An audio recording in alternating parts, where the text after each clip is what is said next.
তোমাদের কাছে আমি তোমাদের বুড়োদা আমার ঝুলি নিয়ে হাজির হয়েছি, ঝুলি থেকে বের করে মজার মজার গল্প শোনাতে। তাহলে আমি ঝুলি খুলছি খুলছি, দেখি আজ তোমাদের জন্য কোন গল্প ঝুলি থেকে বেরোয়। নমস্কার। আজকের গল্প অনিশা দত্তের লেখা গাছের প্রাণ। জগদীশচন্দ্র বসুর নাম শুনলেই তোমরা হয়তো সমস্বরে বলে উঠবে, তিনি গাছের প্রাণ আবিষ্কার করেছিলেন। কথাটা কিন্তু সেভাবে মোটেই ঠিক নয়।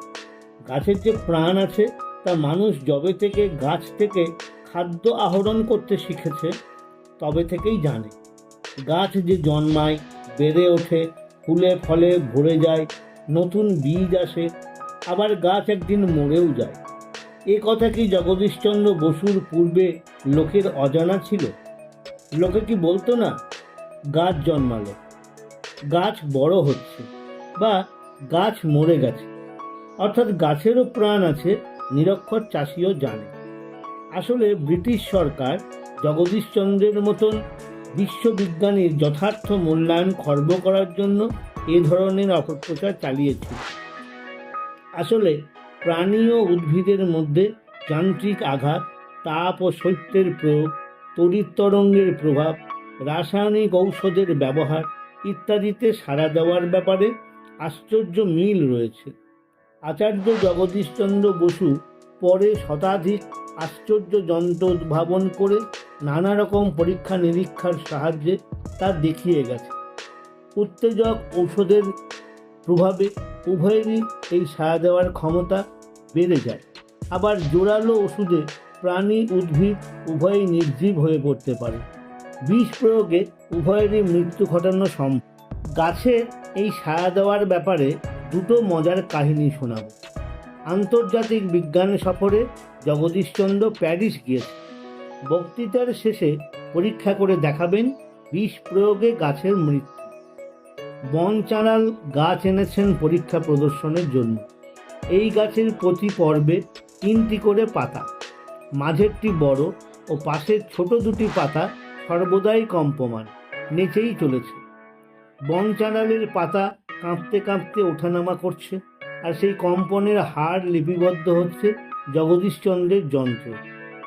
ছাত্র বঙ্গীশ্বর সেন তাঁর আজ্ঞা মতন তীব্র বিষ পটাশিয়াম সায়ানাইড প্রয়োগ করলেন।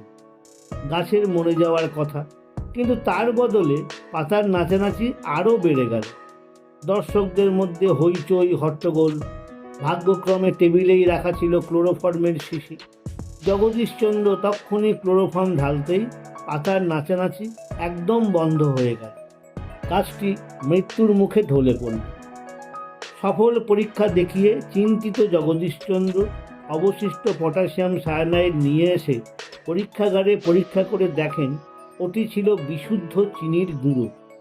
চিনি পেয়ে গাছের শক্তি বৃদ্ধি হওয়ায় পাতার নাচানাচি বেড়ে গিয়েছিল।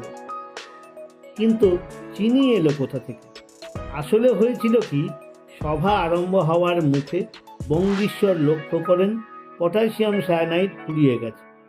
কিন্তু তখন আর নিজে দোকানে গিয়ে কিনে আনার সময় নেই। পরিচিত এক ভদ্রমহিলাকে বললেন কিনে আনতে। ভদ্রমহিলা কোনো প্রমাণপত্র সঙ্গে নেননি। ওষুধের দোকানে বিনা প্রেসক্রিপশনে বিষ দেওয়া দণ্ডনীয় অপরাধ। দোকানের সন্দেহ হলো, হয়তো ভদ্রমহিলা আত্মহত্যা করতে চলেছেন, নয়তো কাউকে হত্যা করার জন্য ফন্দি আঁটছেন। অতএব ভেবে চিনতে দিয়ে দিলেন শক্তিদায়িনী শর্করা, যার প্রয়োগে জীবনী শক্তি বৃদ্ধি পাবেই। এবার দ্বিতীয় ঘটনা শোনায়। তাল গাছ এক পায়ে দাঁড়িয়ে সব গাছ ছাড়িয়ে উঁকি মারে আকাশে, এমনটি আমরা চিরাচরিত জানি। কিন্তু একটি ছোট তাল গাছ 24 সেমি চওড়া বাংলাদেশের ফরিদপুর গ্রামে একদা মাটির সঙ্গে 60 ডিগ্রি কোণ করে হেলেছিল। কোনো এক বিরাট ঝড়ের দাপটে তার ওই বাঁকা বেসামাল অবস্থা। আবার এক মন্দির জঙ্গল ঘেঁষে এর অবস্থান। সূর্য ওঠার সঙ্গে সঙ্গে ওই তাল গাছ ধীরে ধীরে অতি ধীরে নত হতে শুরু করে, মন্দির জঙ্গলে যেন মাথা ঠেকাতে চাইছে। আবার সন্ধ্যারতির কাঁসর ঘণ্টা বাজলে সে ক্রমশ আস্তে আস্তে মাথা উঁচু করতে থাকে। পুরোপুরি খাড়া হতে পারে না, কিন্তু তার স্বাভাবিক বাঁকা ভঙ্গিতে ফেরত আসে। চারিদিকে বিগ্রহ মাহাত্ম্য প্রচার হতে থাকলো। গাছ ভোর হতেই দেবতাকে প্রণাম জানাচ্ছে। জাগ্রত দেবতার পুজো উপচার ঝরতে লাগলো। সে এক রমরমা ব্যাপার। আচার্য জগদীশচন্দ্রের কাছেও বার্তা পৌঁছল। তিনিও দেখে এলেন তালকাণ্ডের আজব কাণ্ড কারখানা। এদিক সেদিক খবর নিয়ে জানা গেল সিজবেরিয়া গ্রামেও একটি বাঁকা খেজুর গাছ ওই রকম সমান থেকে রোদ বাড়ার সাথে সাথে মাথা নামাতে থাকে। সন্ধ্যাবেলায় আগের অবস্থায় ফিরে আসে। গাছটির আশেপাশে কোনো মন্দির নেই, অতএব দেবদেবী মাহাত্ম্যে প্রচার হচ্ছে না। এইবার আচার্য বসু পরীক্ষায় নামলেন। নানান পরীক্ষা নিরীক্ষায় দেখা গেল নিয়মিত পরিবর্তনটির কারণ হলো পরিবেশের তাপের নিয়মিত হ্রাস বৃদ্ধি। সকাল থেকে রোদ বাড়তে শুরু করলে ক্রমবর্ধমান তাপের সঙ্গে সমতা রেখে গাছটি ধীরে ধীরে নিচু হয়। সন্ধ্যে থেকে দিনের তাপমাত্রা কমতে থাকলে গাছটি আবার ধীরে ধীরে উঁচু হতে হতে পূর্বাবস্থায় ফিরে আসে। সোজা খাড়া তাল গাছ বা খেজুর গাছে এমন ঘটনা ঘটছে না, ঘটছে শুধু ঝুঁকে পড়া বাঁকা গাছ। প্রকৃতির রীতিতে গাছের মূল নিচের দিকে নামে, কাণ্ড যায় আকাশ পানে।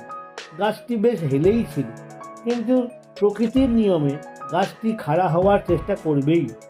অথচ পরিবেশের তাপ বৃদ্ধি তার খাড়া হওয়ার প্রবণতাকে বাধা দিচ্ছে।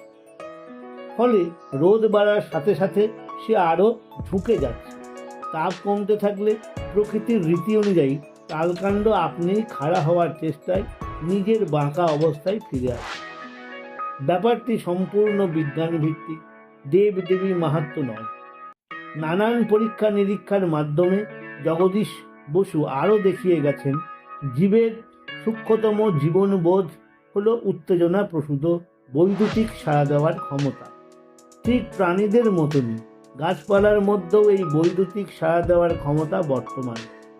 আচার্য বসু প্রথম লজ্জাবতী লতার ওপর পরীক্ষা চালিয়ে দেখান যান্ত্রিক আঘাত, তাপ শৈত্যের প্রয়োগ, বিদ্যুতের প্রভাব, রাসায়নিক পদার্থের ব্যবহার ইত্যাদি নানান উত্তেজনায় প্রকৃতই ক্ষীণ তড়িৎ তরঙ্গ উদ্ভিদের কোষে কোষে প্রবাহিত হয়। এই নীতিই অনুসৃত হয়েছিল 1896-তে জাপানের ওকিনাওয়াতে এক পার্কের গাছপালা ও ফুলের সম্ভারে। তৎকালীন ভারতীয় মুদ্রায় খরচ হয়েছিল 6.5 কোটি টাকা। পৃথিবীর ভিন্ন ভিন্ন জায়গায় ভৌগোলিক পরিবেশ ও আবহাওয়ার তারতম্য অনুযায়ী নানান ধরনের গাছপালা জন্মায়। গরম দেশের গাছপালা শীতের দেশে জন্মাতে হলে অধিক তাপ সঞ্চালনের দরকার পড়ে। গ্লাস হাউস বা কাচবন্ধ ঘরে সৌরতাপ সংরক্ষণ সম্ভব। সৌর বিকিরণ কাচের মধ্যে দিয়ে অনুপ্রবেশ করে ঘরের অভ্যন্তরকে গরম করে তোলে। এই বিকিরণের তরঙ্গ দৈর্ঘ্য দীর্ঘতর হওয়ায় উত্তপ্ত কাচ থেকে তা আবার বেরিয়ে যেতে পারে না, অর্থাৎ কাচ ঘরে তাপ বন্দী হয়ে যায়, অনেকটা অভিমন্যুর গুহ প্রবেশের মতন। সূর্যরশ্মি কাচের ঘরে প্রবেশ করলেও বেরোবার পথ পায় না। এই প্রক্রিয়ায় বন্ধ কাচ ঘরে তাপমাত্রা 30 ডিগ্রি সেন্টিগ্রেড থেকে 40 ডিগ্রি সেন্টিগ্রেড পর্যন্ত অধিক বৃদ্ধি পেতে পারে। শুধু তাই নয়, আবার মেঘাচ্ছন্ন থাকলে বাইরের তাপমাত্রার সমতায় আসতেও ঘন্টা চারেক পর্যন্ত সময় নিতে পারে। একেই বলা হয় গ্রিন হাউস এফেক্ট। এইভাবে কৃত্রিম উত্তপ্ত আবহাওয়া সৃষ্টি করে বিশেষ বিশেষ গাছপালা তাপের প্রয়োজনে কাচঘরে রাখা হয়। জাপানের এই পার্কের অধিকাংশই ক্রান্তীয় অঞ্চলের গাছপালা। তার মধ্যে 2000 প্রজাতির অর্কিড ও 85,000 গাছপালা রাখা আছে গ্রিন হাউসে। বিভিন্ন প্রজাতির গাছপালা থেকে উদ্ভূত বিচিত্র বিদ্যুৎ প্রবাহের তরঙ্গসমূহ কম্পিউটারের সাহায্যে শব্দ তরঙ্গে রূপান্তরিত করার দায়িত্ব নিয়েছিলেন বিশিষ্ট আমেরিকান সঙ্গীত বিশারদগণ। পার্কটির উদ্বোধনী মুহূর্তে বেজে উঠেছিল গাছপালা, ফুল, লতাপাতার সম্মিলিত সুমধুর সঙ্গীতের ঐকতান। ফুলের সুর, গাছের গান। নমস্কার। আমার কথাটি ফুরলো, নোটে গাছটি মুড়লো। আমার কথাটি ফুরলো, নোটে গাছটি মুড়লো। আমার কথাটি ফুরলো, নোটে গাছটি মুড়লো।